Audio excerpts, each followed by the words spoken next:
I'm very excited to be here and do this final conversation.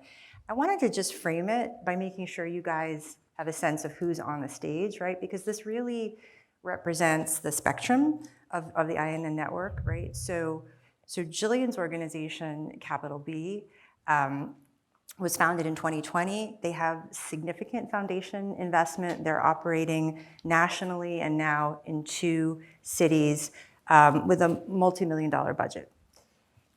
Brandon is the founder of Arizona Center for Investigative Reporting. He actually left to take a job, went back to bolster the organization in 2020. They're doing amazing investigative statewide reporting, and they're very lean. They're operating in the hundreds of thousands budget, right? So I think it's important to acknowledge that success looks like different things depending on where you're sitting. And of course, American Journalism Project, which funds about 40 INN members. 44 organizations in 33 states. Awesome. And they do both foundational investment in startups as well as helping organizations grow bigger. So just setting the stage. We're gonna start with starting up. And I'm gonna share a fact with you about the INN network. So we've been tracking members. Startup members are still operating, generally speaking, 5 years out. 90% of startups are still operating 90 years from their first days of operation. That's a pretty good stat. Brandon, knowing what you know now in your vast 12 years of experience, what might you apply had you known back when you started the organization? You know, there's a lot, so I'll try and keep it somewhat short. You know, when we started in 2012, there was not a lot of us out there, and not a lot of the best practices had been established that INN and all the members in this group have built up over the past 10, 15 years. So we started with no money, with a bit of a business plan-ish, and no real path for substantial funding on the horizon. We wanted to do good journalism. We knew we needed a business model to do it. We knew that nonprofit was not a business model in and of itself. So we started lean and we built from there. And when I came back to the newsroom in 2020, we still had a very lean budget. We had one staffer, that was me, because I had come back. And I said, you know, this time around, I'm gonna do things differently. Not as successfully as I would have liked, but we're still here and we're doing okay. I think the biggest lesson is I would have sought more funding up front to get the right business positions in place simultaneously with the editorial. And I think that's still a challenge today with a lot of the newsrooms that are out here. And as you pointed out, I think, you know, success doesn't mean that you need a multi-million-dollar budget. Success means that you are able to do sustainable, impactful accountability and investigative journalism. And it doesn't all have to be investigative, but fulfilling the information needs of our communities in meaningful ways. So there's a lot more, but I would have focused more on getting the funding upright to hire the business folks at the outset. Thank you. Yeah. Now, Gillian, you guys started out Capital B with some foundational investment, but now you're spinning out newsrooms in Gary and Atlanta. And I'm curious if you think there's a replicable model here for other organizations that might be operating either at a state or a national level who want to get down into local. Yeah, I mean, I think to Brandon's point, there's a question that you have to ask about who's the community you're trying to serve and what do you need to do to serve them? And like, that is the basic question. And for us, we are trying to serve Black people in America. Like, that happens at both a state and local level and at a national level. For us, that means that there are places where Black people are not getting information, local news in particular, and that needs to happen for them. We want to be part of that solution. A lot of those things we see level up to a national conversation, and that is where a lot of people interact with it. So we need to be doing both. We are learning a ton as we go. So the network model, I think, is definitely replicable. It is something that, if it fits for what you are trying to do, makes sense. It is extremely hard. You know, we are building a new audience every single time we go to a new place. We are building new relationships every single time. We are fundraising and trying to build those relationships every single time. So, you know, Lauren Akoto and I often laugh at ourselves. We could have made this easy on ourselves. We could have been 2.5 years in and like really figuring it out, but no, we continue to start from scratch, and each market is different. So, I mean, to Brandon's point, that is something that you need to be prepared for. And more than that, something that needs to make sense for the people you are trying to serve. Like, it's not something to do just to do it or because it sounds cool or because it seems like somebody else is having success. Like, it's a lot and it's daunting. But yeah, I mean, I think for a lot of reasons it works. For us, the idea is to go into communities where there are needs for journalism, where Black people are not being served local news that they need, to build up that infrastructure to create jobs for Black reporters there, to prove that journalism is a viable career. A lot of those folks have never met journalists. They don't have journalists in their communities, so we want to make that happen. And then we want all of those things to level up to a bigger conversation that we can also have as Capital B. Thank you, thank you.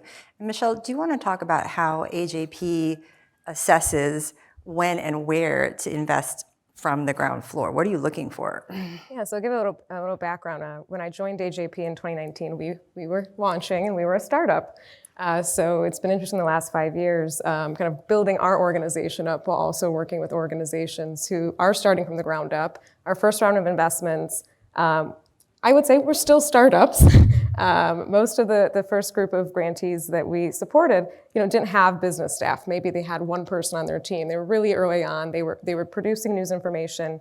So we kind of learned from that experience, and then wondered, okay, what would it take? To you were saying, what would you do differently? We actually invested in Capital B, kind of pre-seed funding, and helping them, launch and have a plan in place and help them raise the money to be able to get that off the ground. We learned from experiences working, again, in that kind of pre-seed stage with funders who had really ambitious visions. I think that's a big thing we look for is like, do you understand the need that you're trying to meet, what the problem is that you're working to solve, how you're solving it, who else might be solving this, why are you uniquely positioned, how might you work with others, who cares about this, and seeing those different paths to revenue. We have two different types of startup programs now. So there's an accelerator program, which again is working with founders. And a big thing that we talk about is, again, community needs. There's practices we kind of build into that, helping people build out their business plan, a revenue model, and encouraging, again, to do as much of that upfront raising as possible to give you that runway and to invest in those positions. Also, leaders understanding kind of their own strengths and gaps that they might have in their understanding, knowledge, capabilities. We've seen, co-founders, building a board of people that can support you. How are you kind of building champions and being aware of what you're going to need to actually pull this off? We've also done local philanthropy partnerships. So this came from local institutional philanthropy who saw the need in their community, saw what was happening with the paper being decimated, and wanted to work with a partner to better understand both what was happening in the ecosystem. We do community listening to actually really hear from people on the ground about what their needs are, and then come together to raise the money towards different solutions. That looks different in different places. An example of that was Signal, Ohio, which launched in Cleveland, one networked organization in the state of Ohio. But then we have Indiana, which looks really different. It's a network like Capital B is there. So we're really being responsive to local needs. But again, a lot of it is that really being clear on the problem that you're looking to solve, and looking for leaders that are adaptable and ambitious but willing to learn and really bring others on board to do this work with them. Thank you. All right, we're going to move on to the next topic that everyone wants more of, money. So the most recent INN index released last week showed that we continue to rely less on foundations than 15 years ago. It's about half overall across the network foundation support. The good news is that 2/3 of outlets have 3 or more revenue streams, right? So a mix. Gillian, let's talk about individual giving and whether at the national level or as you're starting out these networks, how important is it to your overall strategy? Yeah, so I want to say something right before that, which is that, so I started my career in finance on Wall Street, absolutely hated it, but I took a lot of good lessons from it. And I mean, Finance 101 is that no one should have one revenue stream. Like we all know that. That is revenue diversification. That is true for your household. It is obviously true for your business. That being said, I feel like we often talk and everyone gets really excited about this idea of diversifying away from foundations. And I just want to be careful about that conversation because Foundations are important and we need foundation support. Foundations are important and we need foundation support. And also foundations are important and we need foundation support. So like, I absolutely want to have a conversation about diversifying and the ways that that is healthy and important, but I really don't want to leave this by thinking that the answer to all of the problems is to diversify away from these very large pots of money who agree that the work that we do is very important, or the sense that like, at some point we won't need them. We do, so that needs to be in the conversation always. Moving ahead. I come from the for-profit sector. I believe in being in community and in relationship with the people who read you, and that includes, when possible, a financial relationship. For us, that means memberships. We don't call them subscriptions because we don't go behind a paywall. But realistically, we also know as we look at diversifying away from foundations, and to be clear, we are not 50%. We're probably 75-ish percent foundation revenue. So as we look to, we're 2.5 years old now, diversify and strengthen our revenue by bringing in other things, we are looking a lot towards memberships and major donors. The timeline on some of these things and the payoff, it really varies based on who you are, where you are, what your networks are. So for us, major donors feels like a really clear, bright spot. You don't show up on a millionaire's doorstep tomorrow and they give you $3 million and things are going great. It's a long tail. Like, you have to build those relationships. You have to do that work. In the meantime, you continue to incur operating expenses. For us, our memberships will never be the thing that sustains us forever. When we launched in Gary, I was telling somebody, I've never before seen come through on our Stripe so many donations of $5.42, which includes the transaction fee, right? $5.42, $5.42, $5.42. And thank you. Like, these are people who we know we are in Gary because there's not a lot there. There's not a lot of economic capacity. People are giving us what they can give us. But $5.42, we know it's not going to pay our reporter salaries, right? So there have to be other things. So yes, we are focused on it. Yes, we are trying to diversify. Yes, we also have an earned revenue strategy. All of those things for us are growing, and they're things that we spend a ton of time thinking about and investing in, doing workshops and consulting on. They're also things that we talk to our other nonprofit friends about. So thank you to everyone who has helped us figure those things out. But for us, major donors and memberships is something that we're really leaning into and figuring out how to make sure that those can be really viable streams, if not something that's going to necessarily make up our entire operating budget. Thank you, thank you. Now, I asked Brandon before, I said, I saw his list of donors, and I think you said you list all donors on your website. I said, Brandon, you don't know all the donors, do you? Yeah, I do. For better or worse, I try to make a personal relationship with everybody that contributes anything to our newsroom. And every time I see a donation come through our shop, I make it a policy to at least send them, even if it's a quick thank you note via email, within 2 days of getting that donation. And anybody at $250 and above, I send a handwritten note to say thanks. And yeah, that takes time, but I really believe deeply in developing relationships with those that support us. And I'll spend time with somebody that gives us $10 a month or $5 a month. And they say, hey, I can't give you much, but I can give you this, and I hope it helps. And my response is, it absolutely helps. And I think developing those relationships is really critical to building trust in communities and to saying, hey, thanks. Like, you fund the work that we do. And without you, we can't do what we do. And I say that all the time. I say it in my newsletter. I say it consistently, and I say it to my donors, even if it's $5 or if it's 500. Thank you. You make our work possible. And I hope I get to the point where I can't send a note to every single donor. That'll be a good day, but maybe not a great day for those individual donors. But I think it's really important that we do build those relationships and that we acknowledge people are taking their hard-earned money and providing it to us. They value the work that we do enough to part with their own hard-earned money. Thank you, thank you. All right, we're going to move on to another topic, which is standards. And here, my network fact, which I only recently learned, is that INN only accepts about half of the organizations that apply for membership in any given year. Now, quite often, folks will go back to the drawing board, work with our team, make some changes, and reapply. Sometimes they'll do that 2 and 3 times before they get accepted. So it is quite selective. In our early conversation, Michelle, you said that AJP kind of uses INN membership, INN standards, as sort of a proxy for quality journalism. So talk to us about what funders are looking for, why these standards, which are, in a nutshell, editorial independence, financial transparency, and on-the-ground original news reporting. Why is this so important to funders? I can't speak for all funders. I think for us, the big part of what we're investing in is building, frankly, like civic institutions and these nonprofits that are going to be around and endure. And financial transparency is really important as part of that. It's a way, one, to make sure that people feel like their money is going towards what you say it's going towards. I think when I joined, my dad is here. Many of you know this. He's not a journalist. But when I started AJP, he's like, who funds that? Who funds you, right? So people do want to know who is funding you? Where is your money coming from?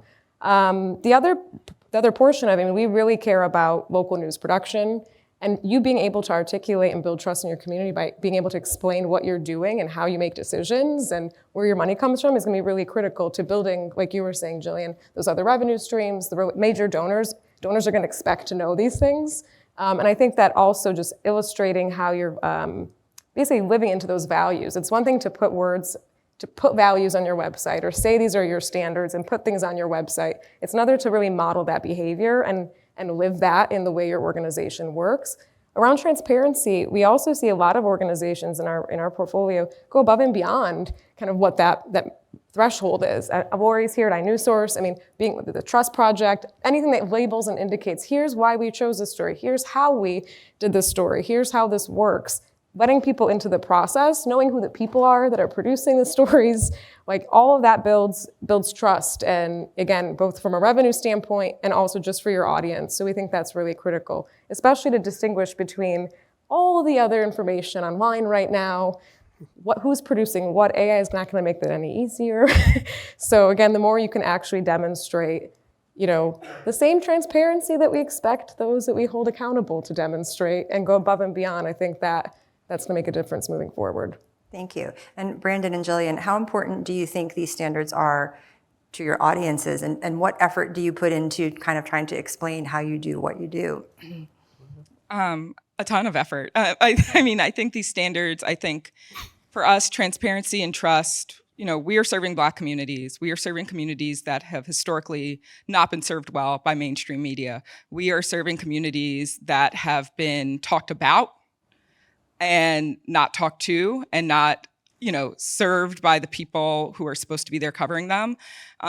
So for us, it is extremely important that folks understand who we are, why we're doing what we're doing, how we do that, and that they have transparency into everything from how we're funded to what the process is. So, when we go into a new community, some of those first events are community listening events. We're not there to do panels. We're not there to talk at them. We're there to understand what are your needs. And I think this is the difference between, doing journalism about a community and doing journalism with and for a community, like actually understanding what it is that they need, and letting them help us set that course. And then sitting there and saying, my name is Sydney. I'm the education reporter in Atlanta. This is how I get my stories. This is how I work with the community. These are the things that I've been told are important. Here's my email address. So a lot of those first panels that we have are just going through how we do our work, doing meet and greets, giving people food, and doing those types of things to develop trust. But I think it's incredibly important. And then, when we get to the funder level, but even when we get to the, community level, people want to know, where does the money come from? Who is giving you money? How do you exist? If we give you money, what does it do? You ask us for money, you ask us for donations, you ask us to be a member. What does that do? How does that help? How does it support? And lots of people, don't know that. Lots of people aren't news junkies. Lots of people do not have the adjacency to journalism that some of us had. And I think it's really important to start where they are and explain all of those things to them so they understand you're a real person and you're trying to do good here. And you might not always get it right, but if they understand who you are and you've been transparent and you've built that trust, they'll give you the benefit of the doubt. No, I totally agree with all of that. If we're going to truly build a relationship with the community that we're serving and that we're writing about or for, we can't do that effectively or with empathy or with accuracy if we're not actually in a two-way relationship with them. You know, for far too long, we just pushed information and said, we're the smartest people in the room, you need to pay attention to what we're doing. And we can't do it that way anymore. And I think this network represents a new way of doing things in a lot of different ways. You know, I've been interviewed on radio to talk about the work that we do in the Phoenix metro area, and I say I believe in radical transparency. You know, we're an accountability and investigative newsroom, and who are we to hold institutions and individuals accountable for their actions if we can't hold ourselves accountable to those same standards? And the community needs to know that, and we need to articulate that, and we need to say that often, and we need to tell people that. And when we show up in a community and we start reporting about an issue, we need to explain to folks that maybe they've never talked to a reporter before in their life. Right. You know, maybe they know of the big media, and we talked about this a little bit before we started the panel. We need to articulate and explain to them our process, how we do what we do, why we do what we do, and explain to them that this is how we do our process. And on a technical level, when we're doing complex reporting, we should write methodologies and explain to the reader how we're making decisions, how we define different things. We did a bunch of reporting on constitutional sheriffs, an extremist ideology that's kind of proliferated, and we told the reader exactly how we identified every single sheriff and using these metrics and these social media posts, et cetera, et cetera. So we need to be as transparent as we possibly can, both in process and communication with the public. That's fascinating. I would love to see that explainer. That's really cool. And I wouldn't take it for granted that people will remember all these things, which is, I was used to work in public media, and I can't tell you how many times we have to reiterate where the money comes from and what it goes towards, because people would be listening for years and still think that most of our budget was coming from the government. And I was like, actually, no. And it's actually coming from community members like you. So just being able to continue telling that story and reiterating it. And if you make a mistake, being honest and telling people, showing up and being able to demonstrate, again, those values is really critical. Thanks. Okay, now we're gonna really get into it. You guys ready? INN Network fact. We are operating in almost all 50 states, give or take a few. Washington, D.C., Puerto Rico. About half of the newsrooms are local. That's the fastest growing segment of our network. And overall, about 3/4 are doing some kind of place-based reporting, right? City, county, state, region. That means that we are reporting in areas where the politics are red, blue, and purple. We say that we are nonpartisan, that we do reporting in a nonpartisan manner. Brandon, you're reporting in Arizona, where I've heard a lot of things are happening. Mm-hmm. What does approaching reporting in a nonpartisan manner look like there? You know, it can be a challenge, and I'm, you know, we can't underscore how hard it can be to operate in a hyper-partisan environment as a newsroom that cares about accountability.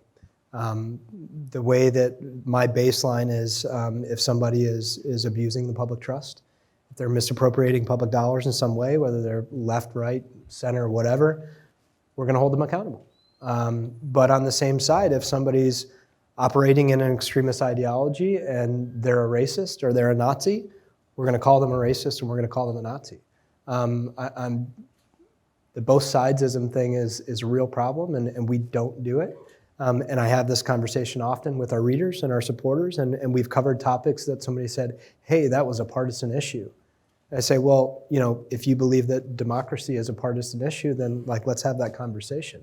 But we're going to report about democratic backsliding. We're going to report about extremist ideologies. We're going to be transparent with how we reported it, how we made decisions, and we're not going to both sides that issue.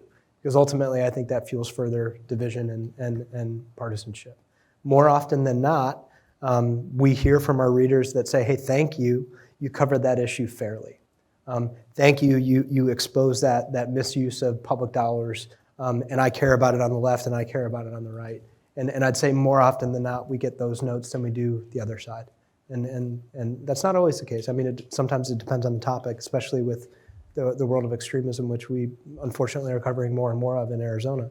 But it's important that we do have those conversations, and if somebody does challenge it, and they send you a nasty email or a phone call, that you pick up the phone and have a conversation with them. You know, you might not agree, and you might not come to resolution. Pick up the phone. Yeah, I'll pick it up. Yeah, absolutely. I mean, I'd rather have a conversation and hear them out and hear what they have to say and understand their grievance than just ignoring it. That's amazing.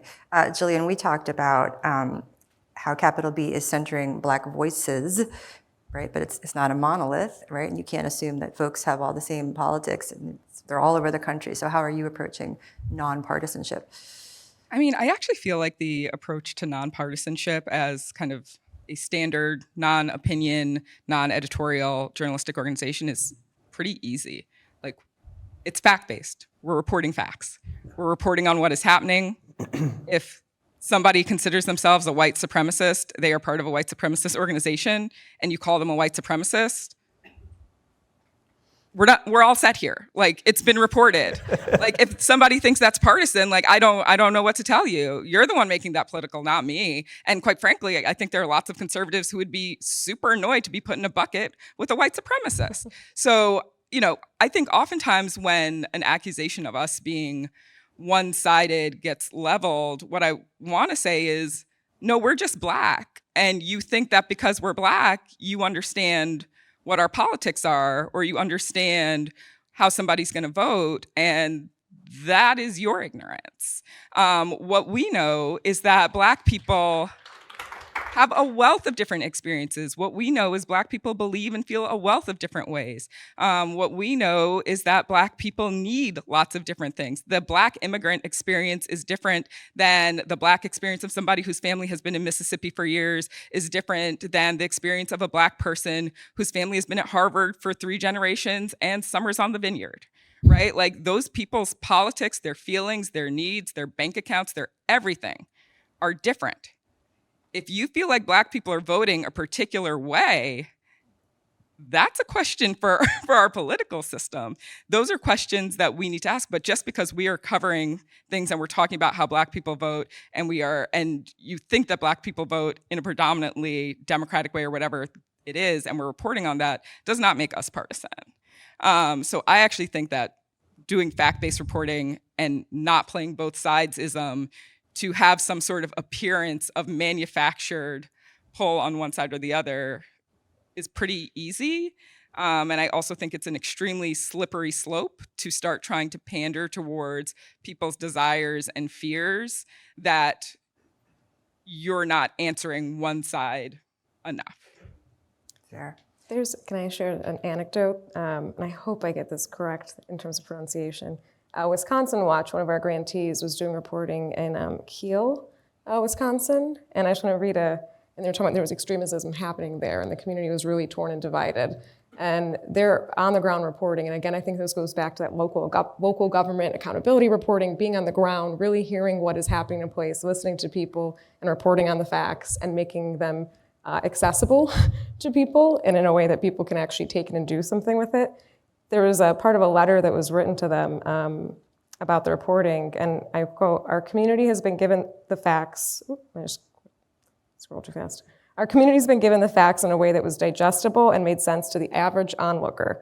It also reaffirmed what those of us paying attention in Kiel had felt and already knew. His reporting, without a doubt, helped save our community by allowing the citizens of Kiel, armed with the truth, to pull away from the grips of a small fringe of groups of very hateful individuals." So I think when we make assumptions that, like, when we label and assume that people feel a certain way, we're instead of going and actually listening and learning and hearing what people's issues are, and then making sure that you can equip them with information to make decisions and to have agency in their lives and their communities, that is a key role of journalism. And I feel like even like documenters, City Bureau's Documenters program, which is now popping up across the country, people being involved in that process, being part of the reporting process and local government and understanding and sharing that with people, that makes a difference.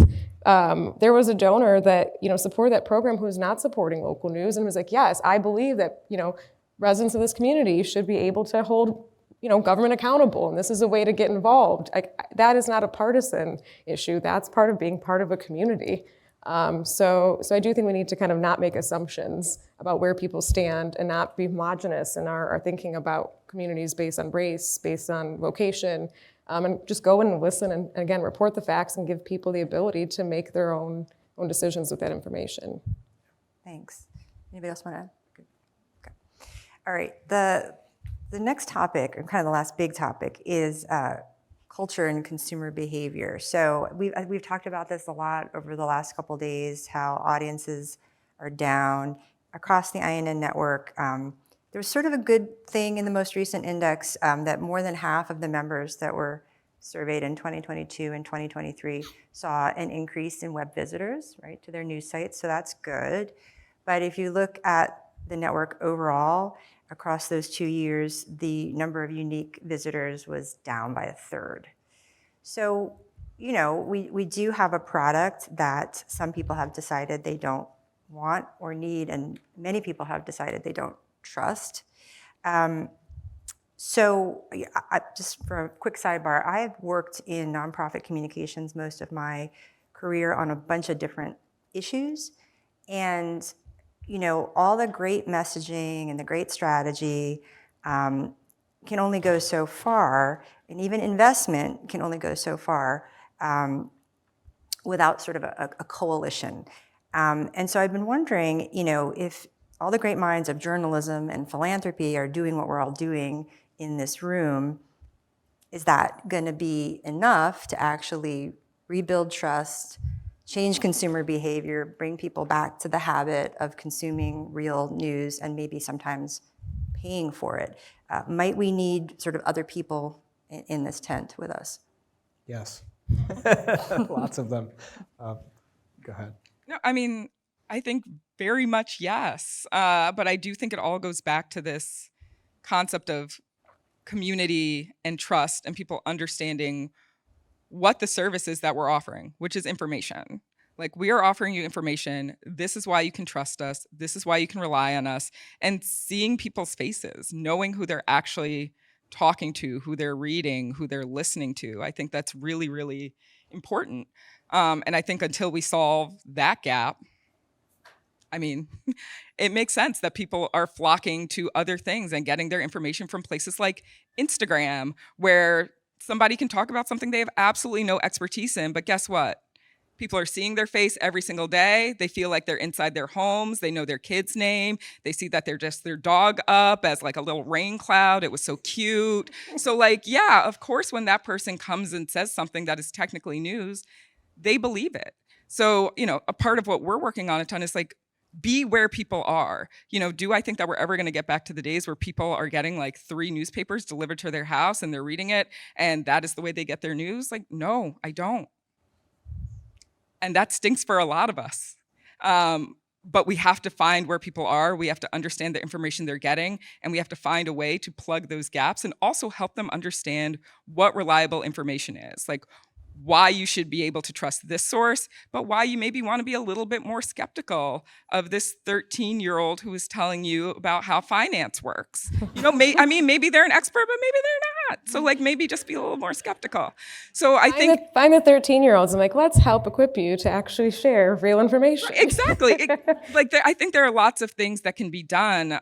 You know, one of the things that I think is most exciting about being at a startup and being in the nonprofit sector is this ability to be nimble and to be experimental and to be creative and to think about this problem and actually come up with a solution that doesn't feel like you're trying to turn a massive cruise liner on a dime. You know, if there's a problem or if there's an opportunity, we can just try and create a product or create a way of going after it and see if it works. And to me, that feels really exciting.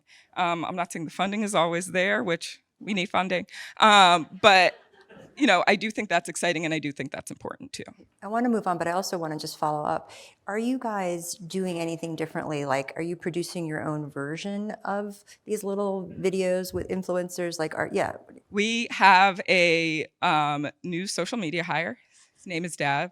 And he is doing like Instagram and TikTok videos for us that are, quite frankly, extremely entertaining and sometimes how I get our stories. You know, we get it. Like the Eat Your Vegetables infrastructure bill about what's going to happen to the highways in Atlanta, like that's not going to be clickbait for a lot of people, but they should know. And they should know whether or not something related to that is coming up on the ballot in November.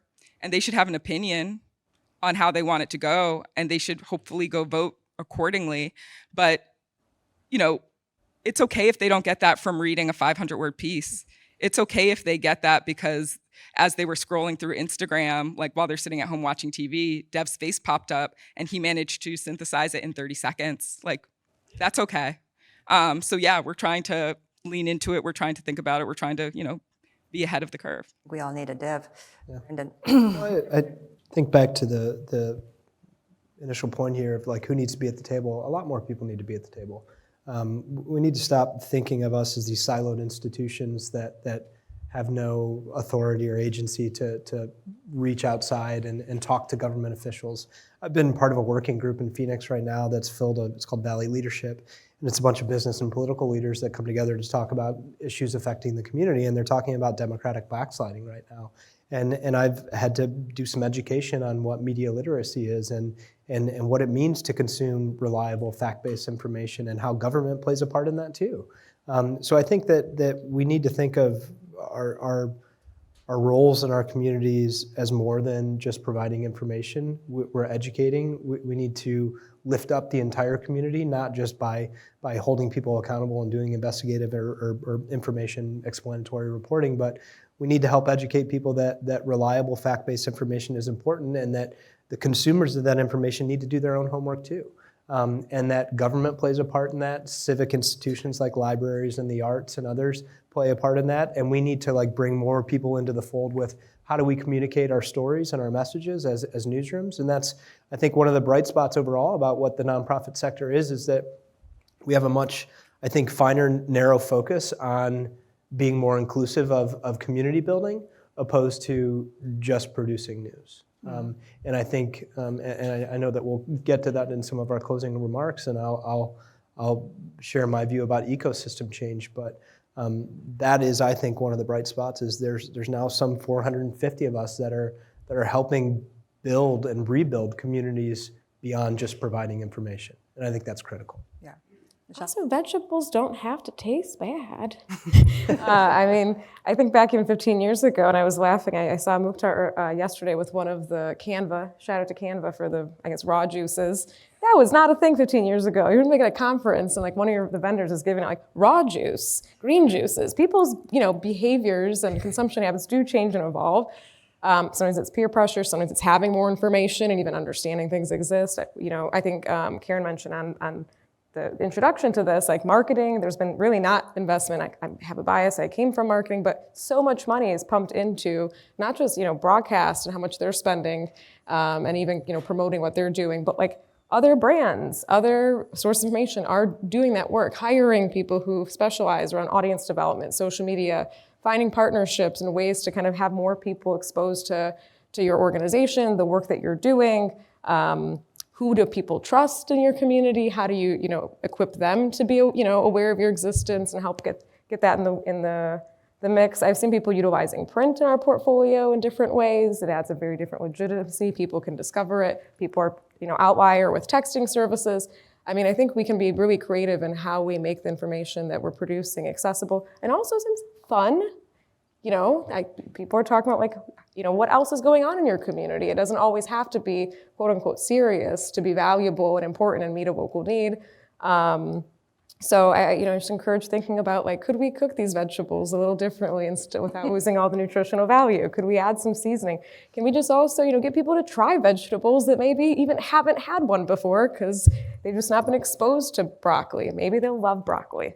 I love broccoli, I don't know if that makes me like a boring person, but I also like some spice. So yeah, I just think not downplaying the intelligence and curiosity of people. And I think the more we can experiment and not kind of get locked into a certain way of things being and adapting, I think there's gonna be a constant change. People's, like I said, consumption habits are changing all the time. But marketing, let's figure out some ways to invest in marketing. Yes, here.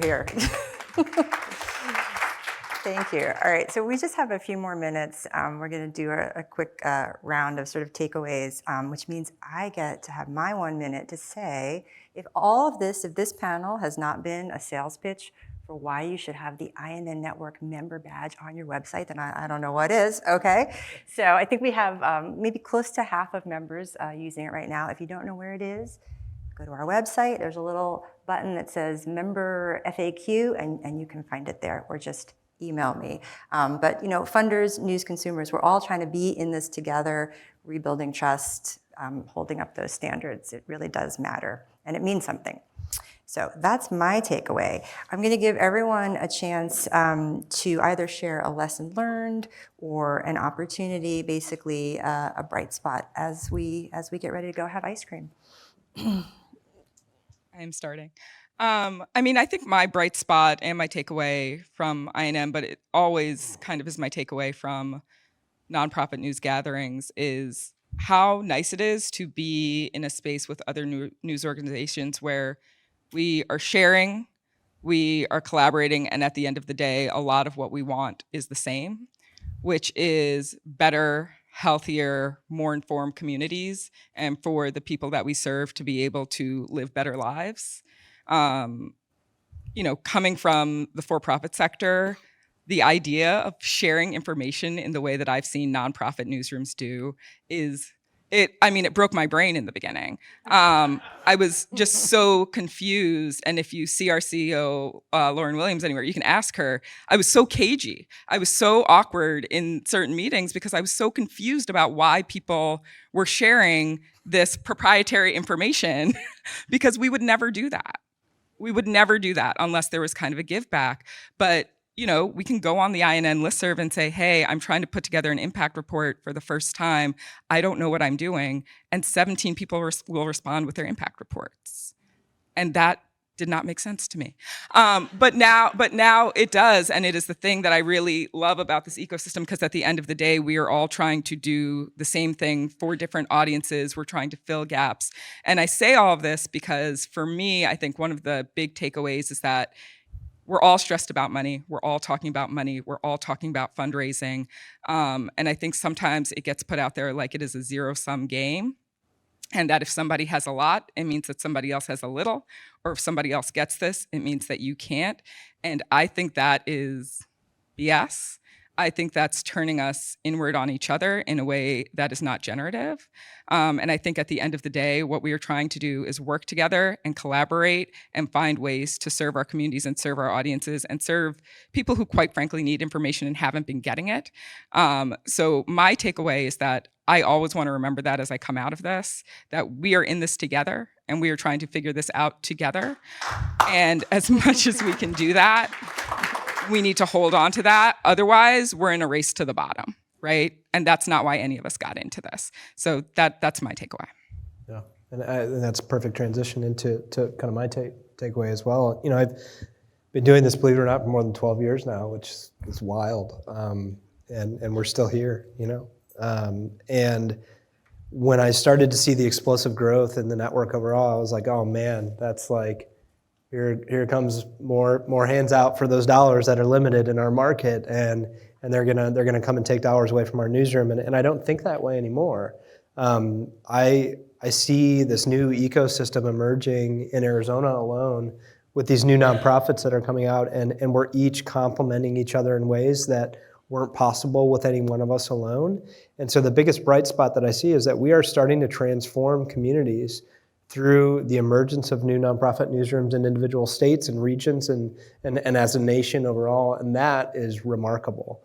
And what we need to do now is find real ways that we can work together to help elevate each other in ways that fulfill the information needs of our communities in ways that never were before possible. And I think that's pretty remarkable. So I was initially really scared when I saw new nonprofits emerging in Arizona, and now I'm really excited because we're having conversations about how do we work together in ways that we couldn't have before, and how can we complement each other in ways that we couldn't have before, and let's go to these funders together as a unified, new, emerging ecosystem to say, how can we change this state for the better? And I think that's really exciting. That's encouraging. Michelle? I was thinking, I started my job in public media in 2009, so 15 years ago. And I remember, what was the conversation back then? Because I had not come from journalism or media. I remember, again, ideas like the fact that we're talking about information needs and grounding your community and working together. Those were not like the norms in most conversations about local news. I think nonprofit news was viewed as like, okay, well, there's some gaps and nonprofit news organizations are kind of filling them, but no, like the last two Pulitzers, like this is Pulitzer Prize winning journalism. This is getting national recognition. Like AJP, the premise even 5 years ago, we were able to raise $175 million for local nonprofit news. And it seems like the need has been growing. The biggest challenge is it's not that the pie's not growing. It's one, there's more of you here. This room is much bigger than it was 15 years ago. And the needs in our communities are growing. The newspapers are collapsing faster than what was expected. There was less journalists doing this work, and they're evolving. So the pie is growing, and I think each organization has their own strategies for how to do that. At the end of the day, it comes down to people and relationships. I think what I heard you all saying too, whether that's people in your community, donors, supporters, other champions, it's the thing that as humans we can do that technology itself can't replace. As much as we're embracing AI and other tools to figure out a way to make those work for local newsrooms and work for community, it still comes down to people. I remember seeing this, there was a phrase for a while, people-powered journalism, and that was, I would call it, the little j journalism versus the big capital J, journalism. And then you've got, iNews sources, they're capital J, investigative reporting, data-driven reporting, professional journalists working with community members that are being trained and paid to do acts of journalism, to participate in the process. The public's not the enemy. Getting out and being able to work together, build relationships with donors, funders, towards this common goal and holding those standards. I think we're doing this more as it is a movement that's happening, and that wasn't the case in 15. It started, it was a seed. And I obviously believe that this is the future of local news in our country, and it's because of those of you who are here today, who've been here from the beginning. Testament to you, and I would love for us not to feel like this is like, oh, the sacrifice, or this is like the not exciting part of the field to go, and it's just about like a charity. It's not a charity. This is building like the highest values of journalism, and there's more people who are involved and people who want to be involved. Don't assume that they don't care. You just gotta build those relationships. Also, paying for journalists. Like nonprofit news is like there's growth in journalists being hired and having jobs. People like paying good salaries is really important. Talking about that with donors and making that clear that that's important. Like that's kind of turning the tide against everything else that's happening, is having people doing this work with others that people can trust. It's gonna be really important in these next 5 years, and continue to be open to trying new things. We haven't finished innovating yet. That's a great way to end. Thank you.